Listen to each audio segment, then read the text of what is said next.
c'est le club. Bonjour à toutes et à tous, ravi de vous retrouver pour un nouvel opus du Club Sport en France, l'émission hebdomadaire consacrée aux fédérations du mouvement olympique et sportif français. Cette semaine, numéro consacré à la Fédération française d'éducation physique et de gymnastique volontaire, la FFPGV évidemment, plus connue sous cette appellation.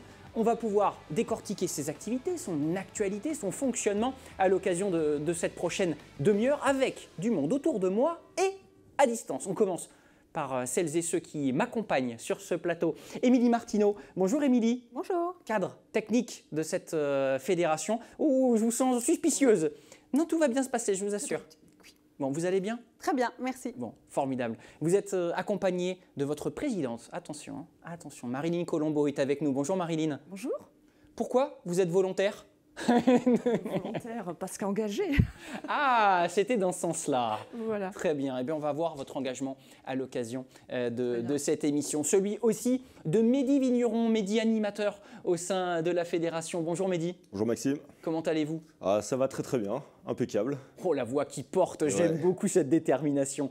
Est-ce que Richard, il a besoin d'avoir une voix qui porte puisqu'il est à distance grâce à nos moyens modernes? Richard Lutran, le DTN de la fédération, nous accompagne également. Bonjour Richard. Bonjour Maxime, bonjour à tout le monde. Bon, il y a un petit décalage, mais on va faire en sorte que ça se réduise au fur et à mesure de cette émission pour être avec vous et parler de vos fonctions et puis de vos missions au travers de la fédération. Merci à tous d'être avec nous. Sans plus tarder, première partie, fait décollage.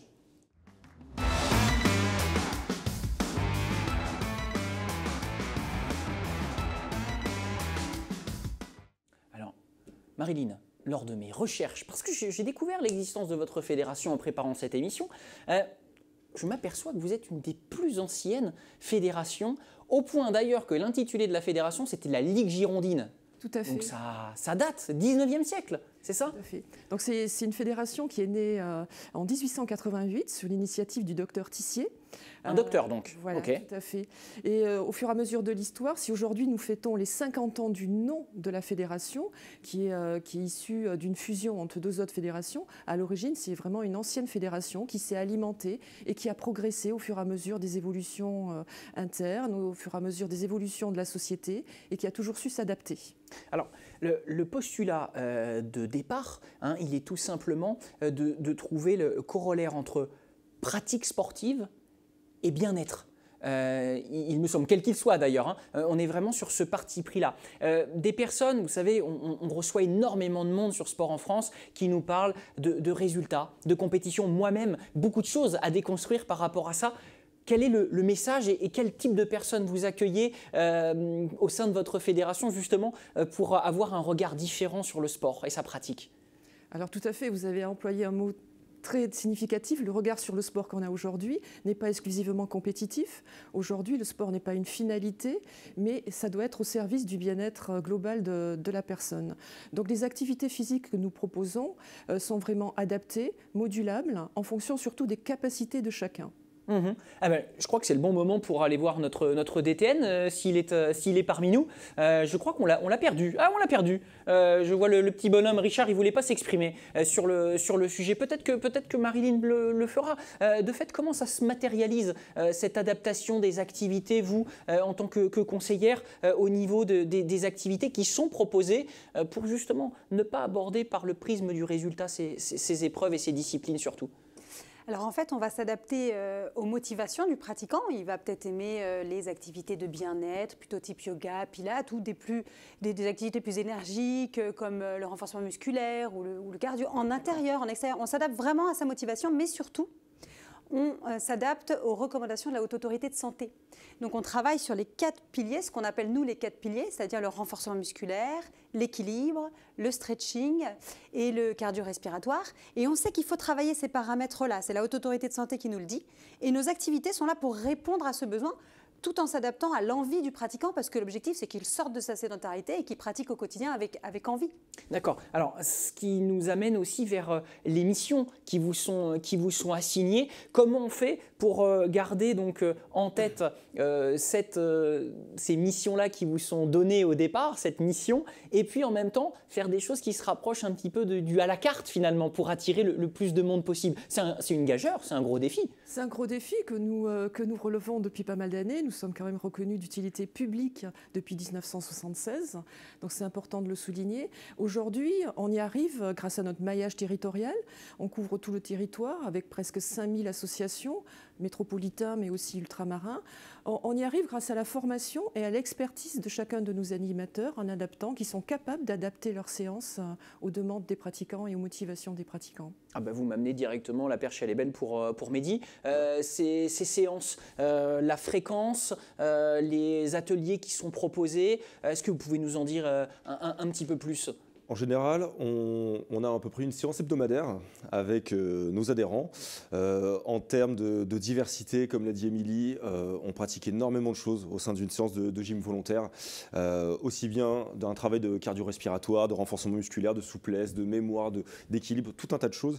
Le plus important, et tu as très bien dit, c'est ce travail de pédagogie différenciée. On met le pratiquant au cœur de la séance. L'objectif, c'est que l'animateur, l'éducateur puisse s'adapter complètement au pratiquant.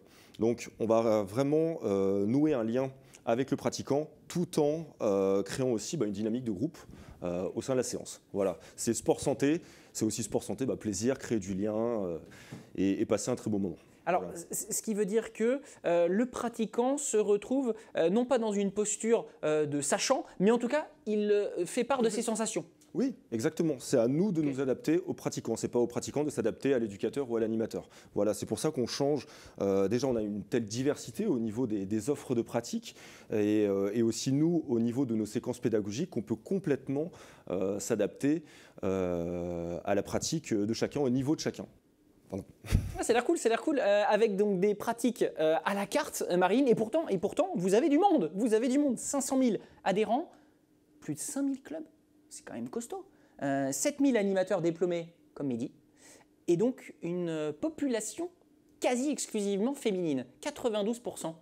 Pourquoi donc ? Alors ça, c'est une situation qui a évolué depuis quelques années. Ça correspond à une motivation et une demande, en tout cas des femmes en particulier, de pratiquer différemment, de pratiquer en milieu associatif, pour faciliter le lien social, mais également sur des associations qui adaptent aussi leurs horaires en fonction de leur disponibilité. Alors, il y a aussi un terme qui a déjà été utilisé autour de ce plateau, qui est celui de sport santé. On a la chance dans cette émission de recevoir énormément de fédérations. Vous ne pouvez pas imaginer, si vous l'imaginez, Présidente, à quel point ce mot a été réutilisé, repris par de nombreuses fédérations. Vous avez l'impression d'avoir été un peu moteur quelque part. Ça vous plaît, cette idée de précurseur, Émilie ? Évidemment. Ah oui, l'autre, c'est une vraie Évidemment, fierté. on adore être précurseur, on est précurseur. Non, c'est très bien que tout le monde fasse du sport santé. Après, notre différence à nous, elle se situe sur le fait que, au-delà que ce soit notre fondement, on apporte à nos pratiquants, au travers de l'individualisation, de l'adaptation au sein du groupe, du travail du lien social aussi, pour que la santé soit aussi bien physique que mentale. Nos animateurs, on les forme de plus en plus au champ périphérique de la santé, l'alimentation, le stress, le sommeil, pour qu'ils soient en mesure de donner des conseils au quotidien à nos pratiquants pour que, même si l'activité physique reste notre cœur de métier, ils adaptent des bons comportements pour faire des bons choix pour rester en santé le plus longtemps possible. Richard, les problématiques de nos sociétés urbaines, sédentarisées aujourd'hui, c'est clairement là où vous appuyez le bouton, où vous actionnez vos spécificités et vos avantages, entre guillemets. Oui, c'est pas nouveau, comme vous l'avez dit, c'est historique à la fédération, c'est toujours investi. Alors bien sûr différemment suivant l'évolution de la société, mais toujours su s'adapter par rapport aux besoins de nos concitoyens, de la population. Comme vous l'a dit Marilyn et comme vous l'a dit les collègues techniciens, la technique de l'EPGB a évolué dans le temps. Au départ, elle ne s'appelait pas forcément sport santé, mais la dynamique initiale depuis 1888 est bien la même. Et lorsque l'animateur d'aujourd'hui adapte son cours, comme vous l'a dit Mehdi, en fonction du public, adulte, enfant ou senior, ce travail est issu de la formation initiale et continue de chaque animateur. Alors cette formation et qui arrive eh bien, jusqu'à Mehdi et ensuite jusqu'à vos adhérents, je vous propose qu'on la visualise finalement concrètement sur le terrain avec une émission que l'on diffuse sur Sport en France qui s'appelle Esprit Bleu. Nous avions consacré un épisode à votre fédération. Nous voici immergés dans des images très hivernales qui nous font plaisir.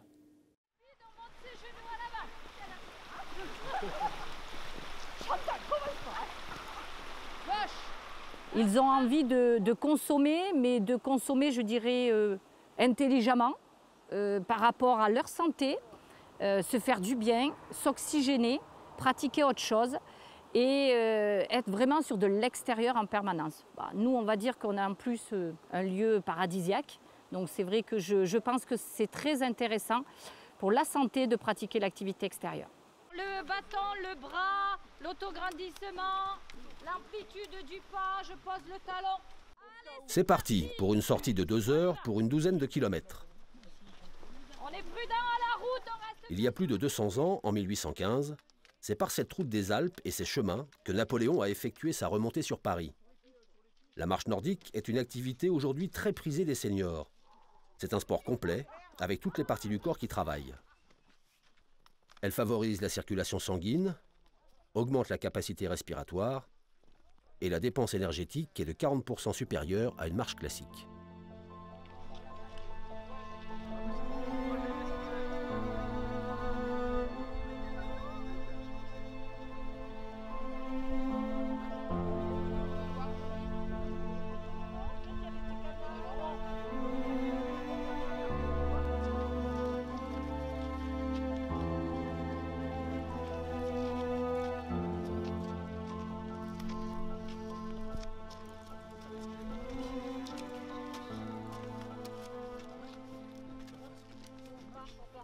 Ouais, mais Céline, tu m'as doublé, tu m'as ridiculisé. Allez, c'est bon. Disons que ça améliore ma qualité de vie, parce que de faire du sport comme ça à peu près 3 fois par semaine, ça permet de diminuer les médicaments, puisque j'ai été opéré du cœur. Et puis ça ménage aussi les articulations par rapport à l'âge qui s'avance malgré tout. Marilyn, cet exemple n'est pas forcément choisi au hasard. J'imagine que la pratique et le maintien d'une pratique, d'une activité chez les seniors est un enjeu considérable dans une société française occidentalisée qui a tendance à vieillir. Tout à fait, c'est même un enjeu de santé publique majeur dont la Fédération prend en compte depuis pas mal d'années ce phénomène. Aujourd'hui, on communique beaucoup sur les méfaits de la sédentarité. Nous, notre intention, c'est de continuer à communiquer sur les bienfaits de l'activité physique. Et aujourd'hui, lorsqu'on pratique régulièrement une activité adaptée à ses capacités, on permet à chaque personne de gagner 7 ans de vie en bonne santé. Donc 7 ans de vie en bonne santé, c'est pas rien, c'est marquant. Et je crois qu'il faut mettre l'accent là-dessus aussi. 7 ans, non mais ça me laisse de marbre, enfin pas de marbre, mais pantois en tout cas. Richard, 7 ans, 7 ans ça veut dire qu'on met en place de votre côté des politiques sportives et des disciplines qui intéressent, on l'a vu, qui peuvent intéresser les seniors. Et comment on fait aussi pour les adapter au grand public, ces disciplines, pour intéresser le plus grand nombre? Alors, cette fédération travaille en fonction des besoins de chaque public, du plus jeune âge, à partir de 6 mois, jusqu'à la maintien d'autonomie des personnes très âgées. Et l'objectif étant de leur apporter à la fois des techniques qui répondent à des besoins et surtout à des motivations. On ne fait pas pratiquer des activités qui ne correspondraient pas à une motivation intrinsèque de chaque âge de la vie. Donc, cette fédération a toujours travaillé pour apporter à la fois les activités qui correspondent à des besoins individuels, mais aussi qui motivent les individus à pratiquer plus selon différentes dynamiques.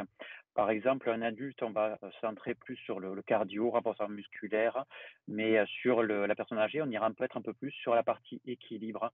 Et sur le plus jeune, on est sur l'apprentissage des motricités. Donc, vous voyez que de manière générique, cette fédération n'est pas là pour apprendre des techniques sportives. Quand je dis sportive, c'est le geste sportif très précis, mais au contraire, elle est là pour utiliser la gestuelle variée en fonction des besoins des individus à chaque âge de la vie.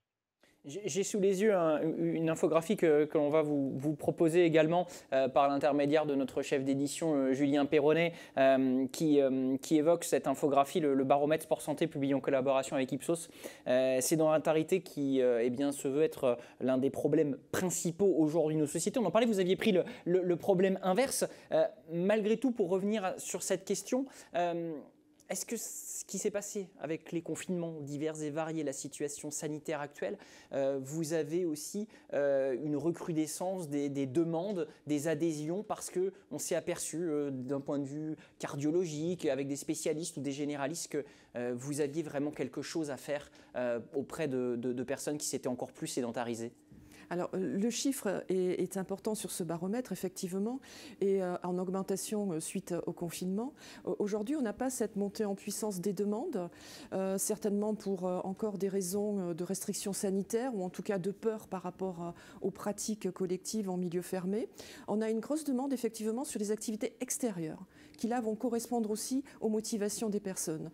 La fédération s'est aussi adaptée, puisqu'on a toujours cette dynamique d'innovation en interne, en proposant aussi des programmes en ligne, chose qu'on ne faisait pas, ce n'est pas du tout notre cœur de métier, mais on a su aussi s'adapter pour répondre à ces besoins imminents de lutter contre cette sédentarité qui est bien identifiée sur le baromètre. Donc, en dehors de ces questions de sédentarité qu'on a beaucoup évoquées, vous êtes là aussi en lien, j'imagine, avec des spécialistes, avec des généralistes, pour travailler autour de la remise en forme de personnes qui ont pu être atteintes de pathologies lourdes type cancer. Comment on met ça en place, Émilie? Parce que là, c'est un travail qui est presque de l'ordre de la médecine. En tout cas, c'est quelque chose qu'il faut faire, une broderie quelque part, en quelque sorte, suivre, accompagner les personnes qui ont eu des lourdes maladies. Oui, alors on travaille beaucoup avec le milieu médical. De base, sur le cancer, par exemple, on a mis en place le programme Gym après cancer et il a été mis en place avec le milieu médical. Il a fait ses preuves scientifiques et médicales sur les bénéfices aussi bien physiques que mentales pour les pratiquants. Et on travaille étroitement avec notre commission médicale fédérale qui nous permet toujours de nous ajuster aux besoins des différentes pathologies et du coup les limitations qui sont liées à ces pathologies. Et ce qui veut dire que, Mehdi, vous êtes toujours en mouvement, toujours à être dans l'apprentissage de choses. Ouais. C'est jamais figé, votre mission? Jamais, jamais. Je suis constamment obligé de réapprendre, de me former continuellement pour toujours remettre à jour mes compétences, mes connaissances pour ce public. Dites-nous, votre dernière mise à jour du système, elle s'est faite à quel niveau? Une petite anecdote, mise à jour, peut-être liée justement à ces pathologies-là ou d'autres, mais que vous apprenez et que vous transmettez. Alors, la dernière mise à jour, c'était pas sur ce public-là, c'était sur le public senior, mais c'était justement sur tout ce qui était prévention des chutes. Prévention des chutes et tout ce travail de mémoire par l'activité physique. Voilà, on remonte à ça. Et dans ce programme Gym après cancer, par exemple, que vous mettez en place, vous allez retrouver le patient quand ? Après une intervention ou après une chimio, après un travail, et puis vous allez l'accompagner sur combien de temps? Évidemment, on vient de dire depuis le début de cette émission que vous suivez de manière individuelle, mais ça peut être des parcours très longs. La fédération s'engage sur le long terme avec ces gens-là. Marie-Lie? On espère bien qu'on s'engage sur le long terme, puisque l'objectif, c'est qu'ils restent en activité, même quand ils vont être remis, rétablis, et ils vont passer peut-être sur des cours, peut-être vont-ils sortir de leur programme, où ils sont avec des gens qui, comme eux, souffrent d'une pathologie ou des traitements, et puis une fois que ça va mieux et qu'ils sont en rémission, peut-être voudront-ils passer sur un public sans pathologie et rester avec nous, bien sûr, et continuer à pratiquer en dehors de nos séances, c'est l'objectif. On va partir sur quel type d'activité, là, par exemple, là, si on est sur Gym après cancer, qu'est-ce que vous allez pouvoir proposer comme activité qui soit douce et en même temps qui puisse avoir une efficacité sur le traitement? Alors déjà, comme l'a dit Émilie, sur le programme Gym après cancer, vous allez avoir une activité qui va se dérouler en intérieur, une activité qui va se dérouler du coup en extérieur. Ça, c'est primordial. Pour ce qui est des activités en intérieur tout comme en extérieur, il va évidemment y avoir un travail au niveau cardio-respiratoire, toujours évidemment adapté aux pratiquants, un travail de renforcement musculaire, et puis encore et toujours un travail sur la souplesse avec des étirements, un travail de respiration, ça va être tout ça. Voilà. Et le tout avec matériel varié. Matériel varié et exercice aussi varié. Ouais. Richard, au-delà de cet atelier-là sur lequel j'ai fait un petit focus, il y a beaucoup d'activités qui sont regroupées en 4 univers, énergie, zen, dense, oxygène? Alors Maxime, oui, pour vous répondre concernant les domaines d'intervention, enfin, on a forcément des domaines d'intervention pour l'oxygène qui regroupe toutes les activités à dominante extérieure, le zen correspond à des activités plutôt techniques douces et dont on a d'autres activités qui peuvent varier en intensité. Donc on les a classés sur des domaines pour avoir une meilleure visibilité à l'externe. Mais comme je vous disais tout à l'heure et comme l'a signalé Mehdi, on est sur des dominantes qui varient d'une séance à une autre, mais l'idée c'est que la séance touche un peu toutes les dominantes, toutes les intentions éducatives, on les appelle comme ça au niveau de la formation d'animateur, pour avoir la séance la plus complète possible et répondre à l'ensemble des besoins à la fois physiologiques comme au niveau de la motivation de chaque individu. Et juste pour apporter une petite précision par rapport aux éléments que vous avez dit, la fédération se positionne aussi par rapport au sport sur ordonnance. Alors je crois que peut-être que Émilie pourra apporter un élément complémentaire, mais on a certifié le mois dernier plus de 1000 animateurs en France qui sont susceptibles de répondre à ce fameux dispositif inscrit dans le Code de la santé, qui est le sport par prescription d'activité physique. Donc les médecins peuvent prescrire d'activité physique et nos animateurs peuvent y répondre. Eh bien, écoutez, on va avoir l'occasion d'en parler dans la deuxième partie fait débat. D'ici là, j'ai retenu le zen. Je viendrai vous voir. Vous êtes vraiment détendu, relâché, juste après avoir libéré Marilyn. Merci de nous avoir accompagnés pour cette émission. Émilie, bien sûr, Émilie, Marilyn, vous restez. Émilie, merci. Je crois que vous avez plein d'obligations. Alors, on vous y laisse. Merci de nous avoir accompagnés. Fait débat, sans plus tarder.